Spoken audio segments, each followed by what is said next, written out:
بسم اللہ الرحمن الرحیم۔ السلام علیکم ورحمۃ اللہ وبرکاتہ۔ فرعون کی باندی کا واقعہ۔ حضرت محمد صلی اللہ تعالیٰ علیہ وسلم شب معراج کو بیت المقدس کی طرف جاتے ہوئے مصر کے قریب ایک مقام سے گزرے تو آپ کو نہایت ہی اعلیٰ اور زبردست خوشبو آنے لگی۔ آپ نے حضرت جبرائیل علیہ السلام سے پوچھا یہ خوشبو کیسی ہے؟ جواب ملا کہ فرعون کی بیٹی کی باندی مشاطہ اور اس کی اولاد کی قبر سے آ رہی ہے۔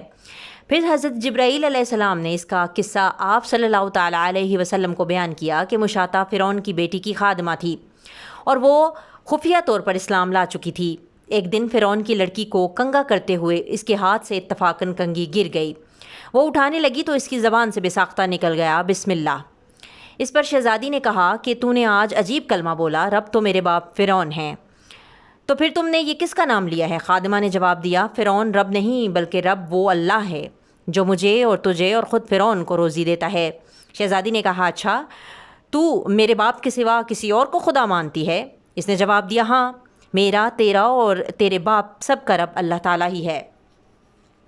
شہزادی نے اپنے باپ کو یہ بات پہنچا دی اور وہ سخت غضبناک ہوا اور اسی وقت خادمہ کو دربار بلوا بھیجا اور کہا کہ کیا تو میرے سوا کسی اور کو اپنا رب مانتی ہے؟ اس نے کہا میرا اور تیرا رب اللہ تعالیٰ ہی ہے جو بلندیوں اور بزرگی والا ہے۔ فرعون نے اسی وقت حکم دیا کہ تانبے کی جو گائے بنی ہوئی ہے اس کو خوب گرم کیا جائے اور جب بالکل آگ جیسی ہو جائے تو اس کے بچوں کو ایک ایک کر کے اس میں ڈال دیا جائے۔ آخر میں جو آگ رہ جائے اس میں اسے بھی ڈال دیا جائے۔ چنانچہ وہ مکمل گرم کی گئی۔ جب بالکل آگ جیسی ہو گئی تو فرعون نے حکم دیا کہ اس کے بچے کو ایک ایک کر کے اس میں ڈالنا شروع کر دو۔ اس نے کہا بادشاہ میری ایک درخواست منظور کرو، یہ کہ میری اور میرے ان بچوں کی ہڈیاں ایک ہی جگہ ڈال دینا۔ اس نے کہا اچھا، تیرے کچھ حقوق ہمارے ذمے ہیں اس لیے یہ منظور ہے۔ اس کی دونوں بچیاں اس کی آنکھوں کے سامنے آگ میں ڈال دیے گئے اور وہ فوراً جل کر راکھ ہو گئے۔ پھر سب سے چھوٹے کی باری آئی جو ماں کے سینے سے لگا دودھ پی رہا تھا۔